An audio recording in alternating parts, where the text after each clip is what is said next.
الحمد لله رب العالمين والعاقبة للمتقين والصلاة والسلام على سيد الأنبياء والمرسلين سيدنا ومولانا محمد وعلى آله وأصحابه أجمعين. أما بعد، فقد قال رسول الله صلى الله عليه وسلم: دب إليكم داء الأمم قبلكم الحسد والبغضاء هي الحالقة، ولا أقول تحلق الشعر ولكن تحلق الدين، او كما قال علیہ الصلاۃ والسلام.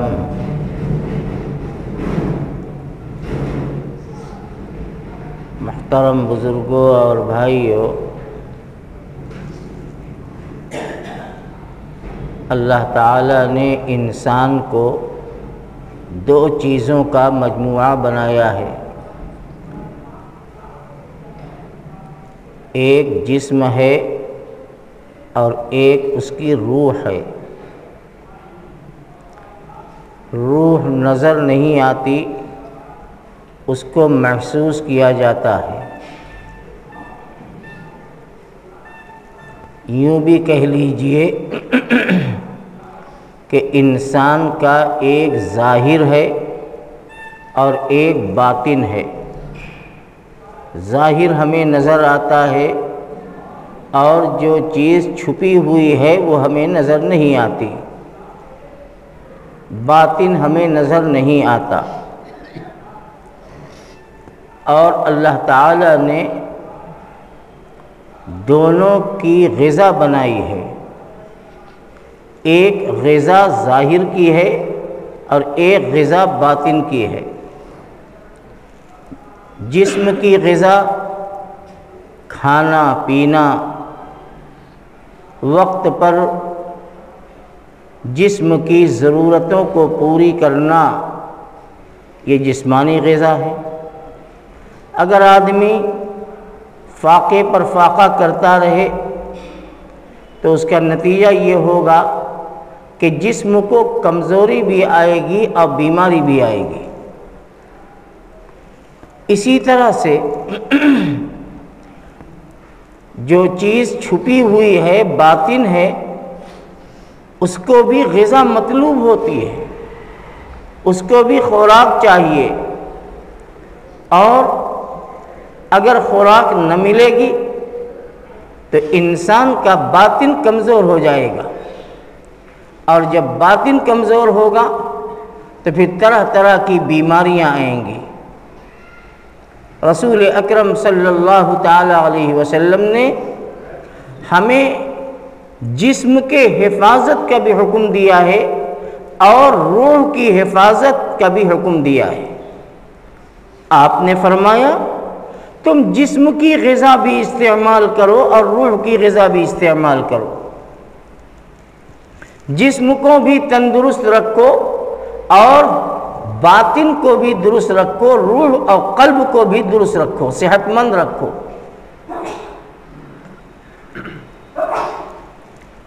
جو حدیث آپ کے سامنے پڑھی گئی، اس میں آپ نے ایک عجیب بات بیان فرمائی.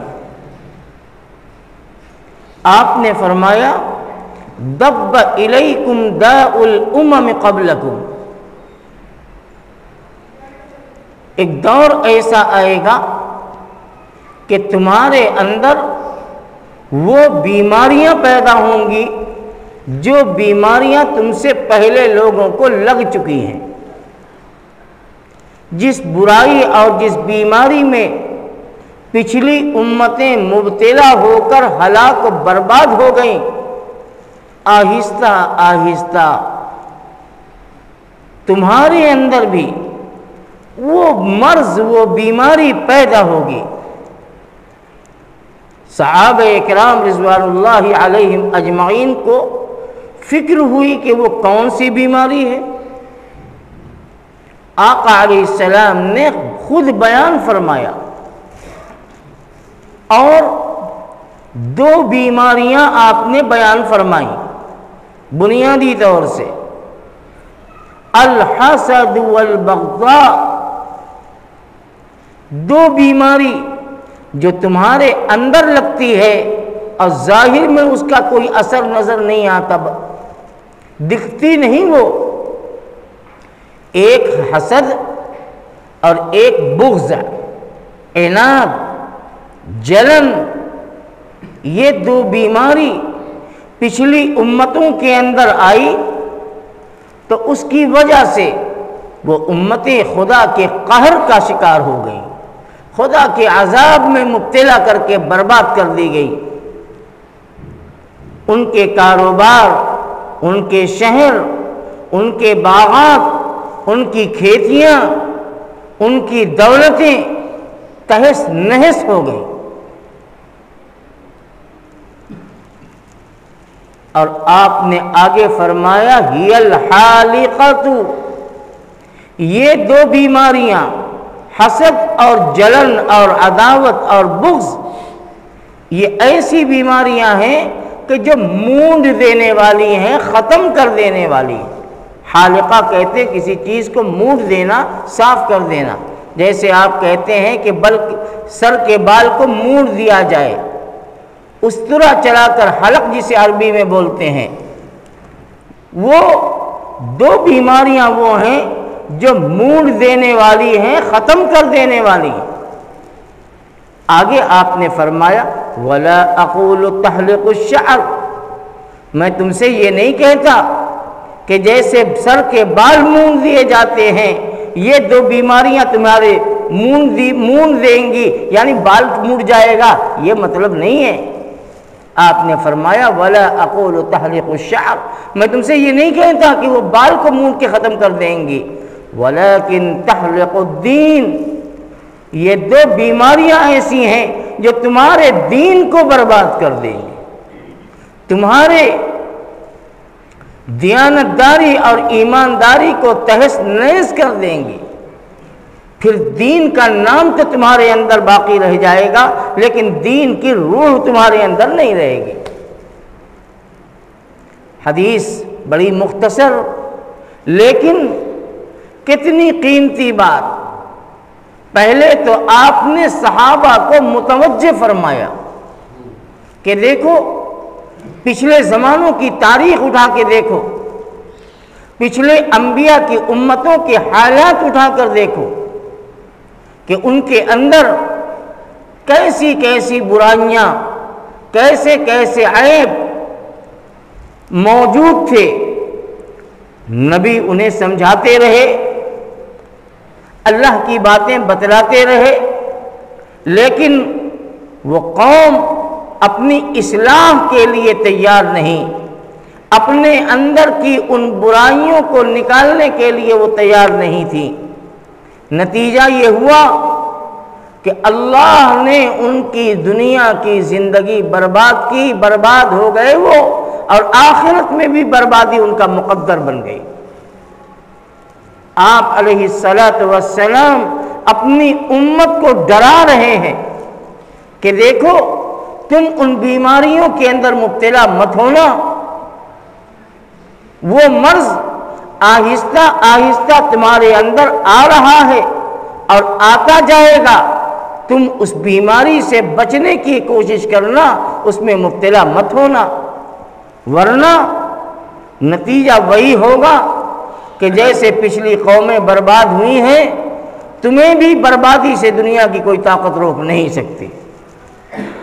ایک حسد اور ایک بغض، یہ دو بیماری ایسی ہے جو انسان کے دل میں لگتی ہے، یہ جسم کی بیماری نہیں ہے۔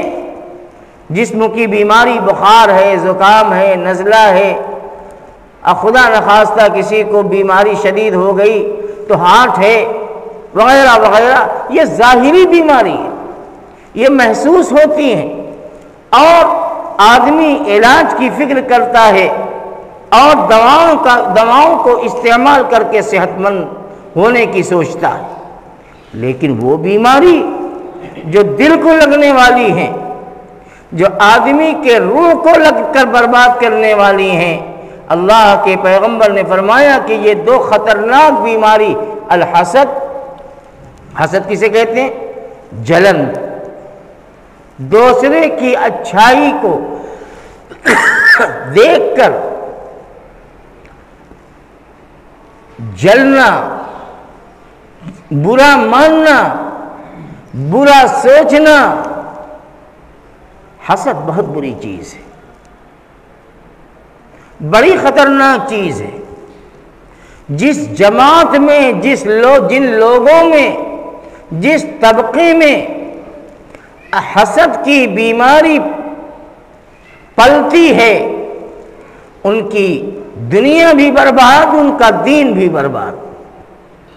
اللہ کے پیغمبر نے فرمایا الحسد تأکل الحسنات، حسد نیکیوں کو اس طریقے سے ختم کر دیتا، نیکیوں کو کھا جاتا ہے، جیسے لوہے کو مورچہ لگ جائے تو لوہا گل جاتا ہے، لکڑی کو دیمک لگ جائے تو لکڑی گل جاتی۔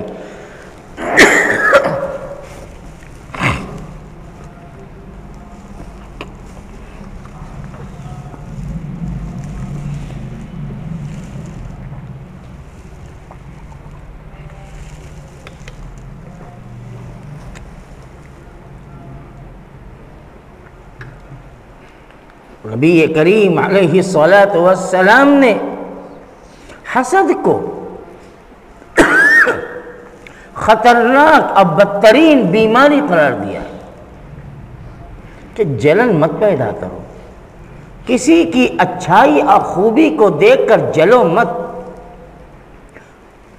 پہلے بھی میں نے مختلف انداز سے یہ باتیں آپ کے سامنے بیان کی ہیں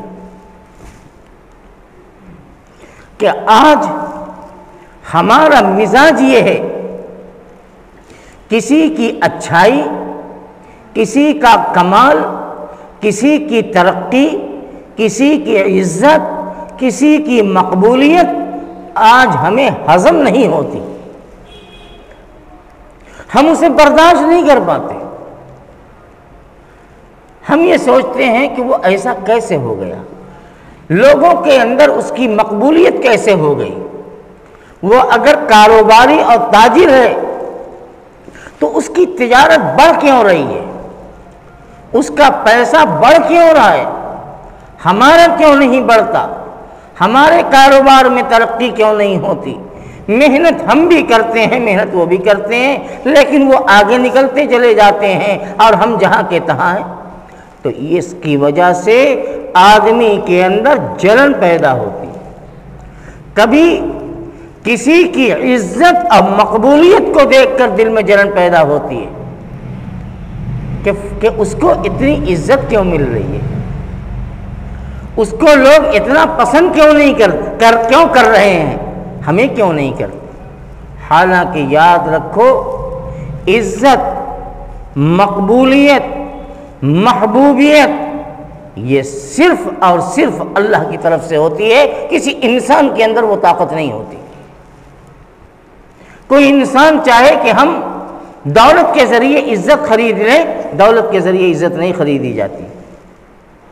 کوئی یہ سوچتا ہے کہ ہمارے پاس اونچا عہدہ ہوگا، ہم بڑے عہدے پر ہوں گے تو اس سے ہمیں عزت ملے گی، ہرگز نہیں، عہدے کی بنیاد پر عزت نہیں ملتی۔ عزت اللہ کا خاص انعام ہے جو اللہ رب العزت والجلال اپنے بندوں کو عطا فرماتے ہیں، اور کس بنیاد پر؟ اخلاق کی بنیاد پر، پیار و محبت کی بنیاد پر، تواضع کی بنیاد پر اللہ تعالیٰ اسے عزت عطا فرماتے ہیں۔ دنیا کی تاریخ اور اسلام کی 1400 سالہ تاریخ اس بات کو بتلاتی ہے کہ عزت دولت کی محتاج نہیں ہے، عزت عہدے کی محتاج نہیں ہے۔ صحابہ کے پاس کون سی دولت تھی؟ اور چھوڑیے صحابہ کو، وہ تو بڑے اونچے لوگ ہیں، بعد میں آ جائیے، نیچے اترتے چلے جائیے۔ ہمارے اکابرین، ہمارے اہل اللہ جو ادھر 100 سال 150 سال کے ہیں، دیکھیے آج بھی ان کا نام آتا ہے تو آدمی کے دل میں ایک محبت اور احترام پیدا ہوتا ہے، ان کے دل کی کیفیت ہوتی ہے کہ وہ میرے بڑے ہیں۔ ان کے پاس کیا تھا؟ کون سی دنیا کی بہت بڑی ڈگری تھی؟ کون سا بہت بڑا عہدہ تھا؟ وہ تو غربت میں وہ زندگی گزارتے تھے، وہ تو فاقے میں رہتے تھے، وہ تو ایسا کپڑا پہنتے تھے کہ بدن پر ان کے کپڑے سالم بھی نہیں تھے، کہیں پھٹا ہوا ہے، کہیں پیور لگا ہوا ہے، لیکن روب ایسا، عزت ایسی کہ دنیا کی دولت والے ہی نہیں بلکہ سرکاری عہدوں والے بھی ان کے نام سے تھراتے تھے، اور ان کا احترام ان کے بھی دلوں میں تھا۔ میرے بھائی، آج ہم نے جس چیز کو دنیا کے راستے سے تلاش کرنا شروع کیا ہے، یہ چیز دنیا کے راستے سے نہیں ملتی، یہ چیز دین کے راستے سے ملتی ہے، عمل کے راستے سے ملتی ہے۔ میں اپنے کسی بزرگ کا نام لوں، کتنے نام لوں؟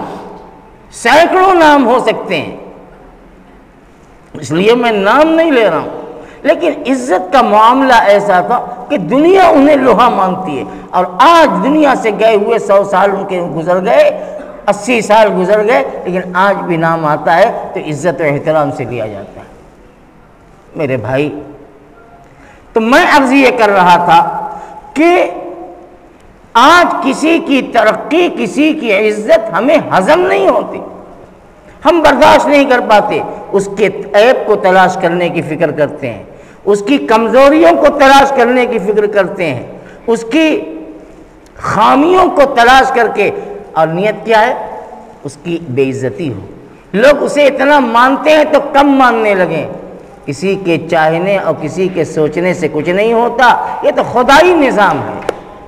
تم کسی کا راستہ روک کر کیا کر لو گے؟ یا کوئی کسی کا راستہ روک کر کیا کر لے گا؟ کچھ نہیں کر سکتا اگر اللہ نے اسے نوازنا چاہے۔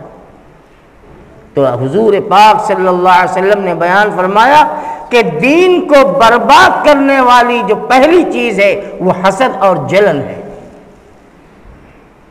کسی بھی لائن سے، میں نے ساری مثالیں پیش کر دی، ہم کاروباری لوگ ہیں تو کاروباری لائن سے ہم سوچیں ایک آدمی کے یہاں بڑی تیزی ہے، مال بہت بک رہا ہے، گراہک ان کے یہاں چڑھ رہے ہیں، ان کا کام ایسا کہ انہیں فرصت نہیں، اور ایک بغل کا آدمی ہے جو ہاتھ پہ ہاتھ رکھ کے بیٹھا ہوا ہے، تو دل کے اندر جلن پیدا ہو جائے، حسد پیدا ہو گیا کہ کیا بات ہے، اس کا چلتا ہے۔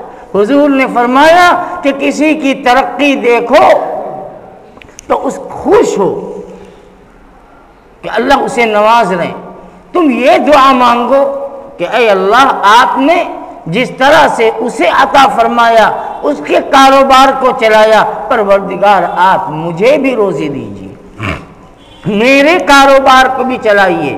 یہ اچھی چیز ہے، لیکن یہ کہ میں برباد ہوں تو اگلا بھی برباد ہو جائے، میرا نہیں چلتا تو اگلے کا بھی نہ چلے، اسلام کے اندر یہ گناہ کبیرہ ہے اور حرام ہے۔ دین کو برباد کرنے والے یہ وہ چیز ہیں جو انسان کے قلب کو روگ لگاتے ہیں، اور دل جب بیمار ہوگا تو پھر اس کے بعد دنیا کی کوئی طاقت بچا نہیں سکتی، سوائے اس کے کہ آدمی اللہ کی طرف توجہ کرے اور توبہ کرے۔ میرے بھائیوں، حسد سے اپنے آپ کو بچاؤ۔ کبھی حسن و جمال کی بنیاد پر آدمی کے اندر حسد پیدا ہوتا ہے کہ ہم ایسے نہیں، اگلا اتنا حسین ہے، اگلا اتنا حسین ہے، کیوں ہے؟ اس کا حسن ختم ہو جائے، اس کا حسن برباد ہو جائے، یہ بھی سوچنے لگتے ہیں۔ ہمارے سماج میں گندگی بھری ہوئی ہے، اگر میں ان باتوں کو کھول دوں تو اولاً تو اس کو کھولنا مناسب نہیں، میں بیماری کو بیان کر رہا ہوں کہ یہ بیماری آج ہمارے سماج کو دیمک کی طرح گلا رہی ہے، اب مورچے کی طرح جو ہے ختم کر رہی ہے ہمارے دین کو۔ ہم سمجھتے ہیں کہ ہم بڑے دیندار، الحمدللہ ماشاءاللہ، خوب زبان پر ہے، خوب اچھی اچھی باتیں ہیں، لیکن دل ہے کہ حسد سے بھرا ہوا ہے، برداشت کرنے کی ہمارے اندر طاقت نہیں ہے۔ کوئی ہو اگر وہ آگے بڑھ رہا ہے تو ہمیں خوش ہونا چاہیے کہ اللہ اسے اور آگے بڑھا دے، اسے اور ترقی دے۔ تو جب دوسروں کا اچھا سوچو گے تو اللہ تمہارا بھی اچھا کرے گا، دوسروں کو برا سوچو گے تو اس کا برا تو نہیں کر پاؤ گے، اللہ تمہارا برا کر دے گا، تم برباد ہو جاؤ گے۔ اپنے دل کو ٹٹولا کرو، اپنے دل سے حسد اور جلن کو نکال دو، کسی بھی لائن سے جلنا چھوڑو۔ ایک آدمی کا کارخانہ ہے، خوب چل رہا ہے، اسے 24 گھنٹے فرصت نہیں، مال پٹا ہوا ہے، وہ کام پورا نہیں کر پاتا، 20 گھنٹے محنت کرتا ہے، اور ایک آدمی نے وہی مشین لگائی ہے، 8 گھنٹہ چلنا مشکل۔ تو پھر یہاں ہوتا ہے، کیا کرتا ہے وہ، کس کا کرتا ہے، کیا بناتا ہے؟ اب اس میں ٹٹول میں پڑتے ہیں، چوری کرتے ہیں کہ جو وہ بناتا ہے وہ ہم بھی بنائیں، جیسا مال اس کا ہوتا ہے ویسا بنائیں۔ یہ بھی ایک عیب ہے، اب بہت بڑا عیب ہے۔ اور میں کیا کہوں، کچھ ہمارے سماج کے محلے میں ایسے لوگ بھی ہیں جنہیں اپنی چال نظر نہیں آتی، دوسروں کی چال کو تاکتے رہتے ہیں، یہاں تک کہ میں صاف کہتا ہوں کہ پارسل جب جاتے ہیں تو پارسل کے ایڈریس کے راستوں پہ پڑھا کرتے ہیں، انگڑیا کا آفس میں جا کر کہاں مال جا رہا ہے، کتنا پارسل جا رہا ہے، بنڈل گنتے ہیں۔ اللہ کے بندو، یہ بنڈل گن کر تم کیا کر لو گے؟ اگر خدا نے اس کے مقدر میں لکھا ہے تو وہ بنڈل چلتا رہے گا اس کا، اور تمہارے مقدر میں نہیں تو تم کیا کر لو گے؟ تم خاک ہو گے۔ ایسے بھی لوگ ہیں، پارسل پڑھتے ہیں، میں کسی کا نام نہیں لوں گا۔ یہ مزاج چھوڑو، اپنی چال چلو، اللہ سے مانگو، دیکھو اللہ جس طرح اسے دینے پر قادر ہے اللہ تمہیں بھی دینے پر قادر ہے۔ کہیں ایسا تو نہیں کہ تمہاری کوئی ایسی گناہ ہے جو روزی کے دروازے کو تمہارے لیے بند کیے ہوئے۔ اپنی زندگی کو ٹٹولو، اپنے دل کا جائزہ لو کہ ہماری کون سی ایسی نحوست ہے کہ جو ہمارے در تک روزی آنے نہیں دیتی۔ اور بات آ گئی روزی آنے والی تو میں ایک بات اور بتا دیتا ہوں کہ روزی کے آنے کو روکنے والے ہم ہیں۔ ہمارے کرتوت سے ہمارے دروازے تک روزی آ کے لوٹتی ہے۔ وہ کیسے؟ میں آپ کو بتاتا ہوں۔ آج دنیا تو گلوبلائزیشن کی طرف بھاگ رہی ہے، دوسروں کی نقالی کر رہی ہے۔ کیا ہوتا ہے؟ کتنے مسلمان کے کمرے اور گھر ایسے ہیں جہاں کے تصویریں بنی ہوئی ہیں، لگی ہوئی ہیں۔ آپ کہیں گے ہم تو تصویر نہیں بناتے۔ ارے شوکیس میں گڑیا بھی ہے، شیر بھی ہے، کتا بھی ہے، بطخ بھی ہے، بیٹھا ہوا ہے۔ کیا بھائی؟ ہم نے 5000 کا اسے خریدا ہے، ہم نے 2000 کی یہ گڑیا خریدی ہے اور خوب قیمتی فریم کے اندر وہ چسپا ہے۔ اللہ کے پیغمبر نے فرمایا وہاں رحمت کے فرشتے نہیں آتے جہاں جاندار کی تصویریں لگی ہوئی ہوں۔ یہی تو مورتیں ہیں، اسی کی تو پوجا کی جاتی ہے۔ دوسرے مذہب والے اسے پوجتے ہیں اور آپ نے بہت خوبصورت 5000 میں اسے خرید کے جو ہے اپنے بچوں کے کھلونے کے نام پر لا کے کمرے میں سجا دیا ہے۔ تو روزی آپ روک رہے ہیں کہ اللہ کی طرف سے جو ہے یہ ہو رہا ہے؟ آپ روک رہے ہیں۔ جاندار کی فوٹو لگے ہوئے ہیں، البم لگے ہوئے ہیں، شوکیس میں سجے ہوئے ہیں، اور نبی کا یہ فرمان ہے۔ تو اس لیے جو رکاوٹیں ہیں ان رکاوٹوں کو دور کر لو، راستہ خود بخود بنتا چلا جائے گا۔ اب کبھی کبھی ایسا بھی ہوتا ہے کہ سب کچھ صحیح ہے اور کامیابی نہیں ملتی، تو پھر یہ سمجھو کہ یہ تقدیری بات ہے، یہ قسمت کی چیز ہے۔ اللہ نے الگ الگ درجے بنائے ہیں اپنے بندوں میں۔ واللہ یقبض ویبسط، اللہ ہی ہے جو روزیوں کو پھیلا بھی دیتا ہے اور اللہ ہی ہے جو اسے سمیٹ بھی دیتا ہے۔ کسی پر پھیلا دی، کسی سے سمیٹ لیا، یہ اللہ کی اپنی مسئلہ۔ لیکن اپنے کو تو صحیح رکھو، اپنی سوچ تو صحیح رکھو، اپنے دل کو تو پاک اور صاف رکھو۔ یہ حسد اور جلن سے اپنے عمل کو، اپنے دین کو کیوں برباد کرتے ہو؟ یہ نقصان دہ ہے۔ تو نبی کریم صلی اللہ تعالی علیہ وسلم کا یہ ارشاد ہے کہ پچھلی قوموں کے اندر جو بیماریاں آئیں اور وہ قومیں برباد ہوئیں، وہ بیماریاں آہستہ آہستہ تمہارے اندر آ رہی ہے اور آتی چلی جائیں گی، جس میں ایک بیماری حسد کی ہے۔ اور جب یہ بیماری آتی ہے تو دین برباد ہوتا ہے۔ اور دوسری چیز اسی سے ملتی جلتی، آپ نے فرمایا البغضاء، دل کا جلن، دل کی دشمنی، دل سے برا سوچنا اور برا ماننا، بغض رکھنا، یہ دونوں بیماری وہ ہے جو روحانی بیماری کہلاتی ہیں، باطنی بیماری کہلاتی ہیں۔ بغض اور حسد یہ آدمی کو برباد کرتی ہے۔ بہت سے لوگ ہیں زبان سے بڑی میٹھی باتیں، خوب محبت کا اظہار، جیسے لگتا ہے کہ ان سے زیادہ محبت والا کوئی ہے ہی نہیں میرے لیے، جتنی یہ محبت کرتے ہیں، اور دل کے اندر زہر رہتا ہے۔ ماشاءاللہ آپ بہت اچھے ہیں، کیا بات ہے آپ کی، سبحان اللہ، اللہ اور دے، زبان پہ یہ ہے اور دل میں یہ ہے کہ کم بخت جو ہے کیوں یہ کر رہا ہے۔ دل کا حال ہمیں معلوم نہیں ہے، دل کا حال تو اللہ کو معلوم ہے، لیکن اللہ کے نبی نے فرمایا کہ ایسے لوگ ہیں جو اچھائی کو دیکھ کے تکلیف میں ہوتے ہیں اور برائی کو دیکھ کر خوش ہوتے ہیں، کمیوں کو دیکھ کر خوش ہوتے ہیں، گراوٹ کو دیکھ کر خوش ہوتے ہیں کہ بہت اچھا ہوا کہ میرا نہ بنا وہ بھی تو برباد ہو گیا۔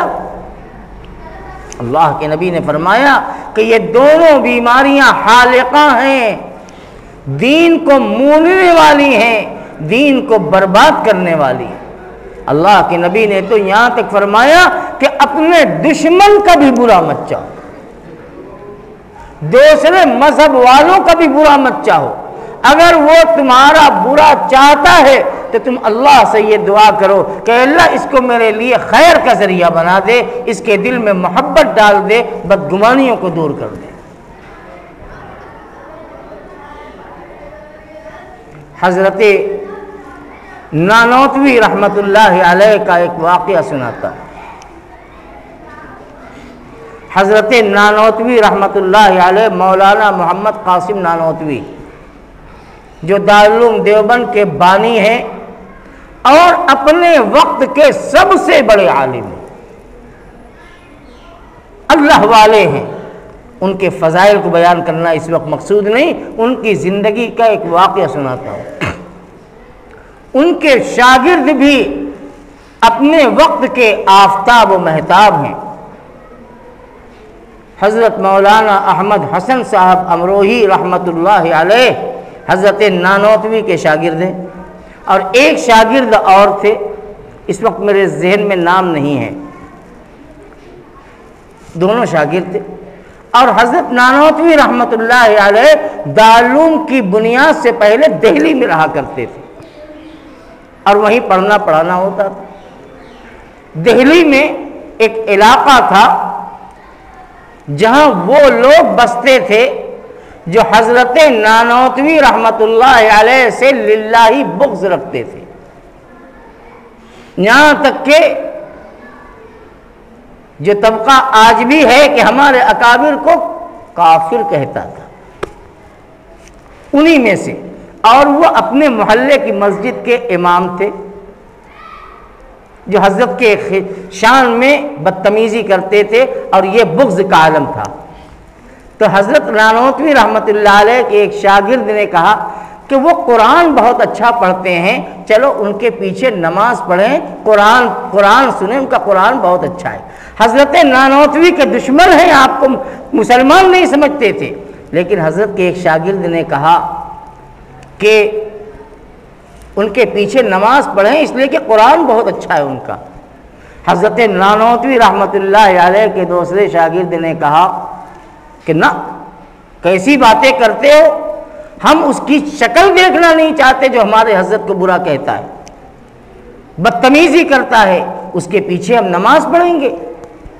ہم تو اس کی شکل دیکھنا گوارا نہیں، اس لیے کہ میرے حضرت کی شان میں بدتمیزی کرتا ہے۔ دونوں شاگرد میں دو ذہن کے لوگ۔